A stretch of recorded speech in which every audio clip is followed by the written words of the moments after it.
Các bạn đang đi tìm những cái loại dụng cụ để làm ná gỗ cũng như là thủ công thì các bạn không biết mua ở đâu thì mọi người cứ nhìn trên màn hình mình có để cái chỗ hàng cũng như là những cái đường liên kết để anh em tham khảo, bấm vào để xem tất cả những cái dụng cụ đó có liên quan đến làm ná luôn ha. Thì mình để ở trên màn hình này mình để gồm có cây dũa làm đồ chạc nè, dũa bắn nguyệt nè, dũa để chỉnh sửa cái định hình cái ná của mình á, rồi giấy nhám nè, keo dán sắt nè, tất cả thì mình để ở trên màn hình cũng như là ở dưới cái dòng mô tả, anh em cứ bấm vào và tham khảo luôn ha.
Xin lỗi các bạn vì đã làm phiền luôn ha.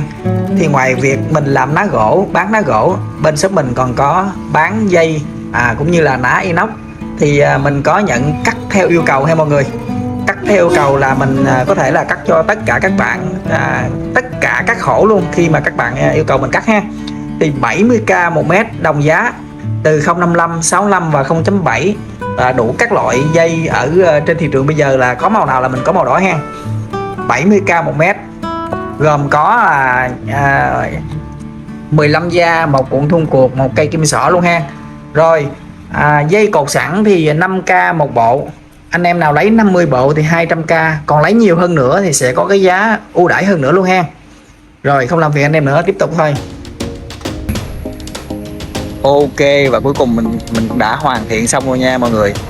Gỗ sưa đỏ chạc 82, nét chưa? Thất bại cái nghe này nó hơi có bị sâu nhưng không sao, cũng là một cái điểm nhấn luôn. Ui, phải nói là cái gỗ này nó cực kỳ thơm luôn nha mọi người. Nó thơm, cái mùi rất là quyến rũ luôn. Ôi, lần đầu tiên mình làm cái ná này, cái chất liệu gỗ này. Cái gỗ này thì nó không cứng đâu, nó mềm, nhưng đặc biệt cái là nó thơm cực kỳ luôn, thơm dữ lắm, mùi rất là quyến rũ luôn á. Bạn thấy không? Vâng nè, đây là gỗ xưa nhưng mà theo mình nghĩ cái xưa này là nó không có được lâu 5 tuổi đâu, cái này là nó còn non. Nhưng mà chất liệu này, gỗ này nó còn non nghe, cái lỗi nó còn non cho nên nó chưa được gọi là sắc sảo lắm. Nhưng mà thôi, làm ná như vậy là ok lắm rồi, quá đẹp ha mọi người. Rồi cái buổi làm ná của mình đến đây kết thúc ha. Các bạn xem thấy hay cho mình xin một like cũng như một lượt đăng ký kênh để giúp mình có thêm động lực làm những cái video tiếp theo luôn ha. Các bạn nào cũng muốn tự mình làm ná như trải nghiệm mà không biết sử dụng những cái dụng cụ nào, cái vật liệu nào, thì mình có để cái sản phẩm trên màn hình đó, các bạn cứ bấm vào mà theo cái đường liên kết đó ha. Nhưng mà để trên cái mô tả các bạn bấm vào mình để tất cả những cái dụng cụ làm ra hoàn thiện được một cái ná đó. Rồi ok, bây giờ xin chào, hẹn gặp lại, cảm ơn các bạn luôn ha.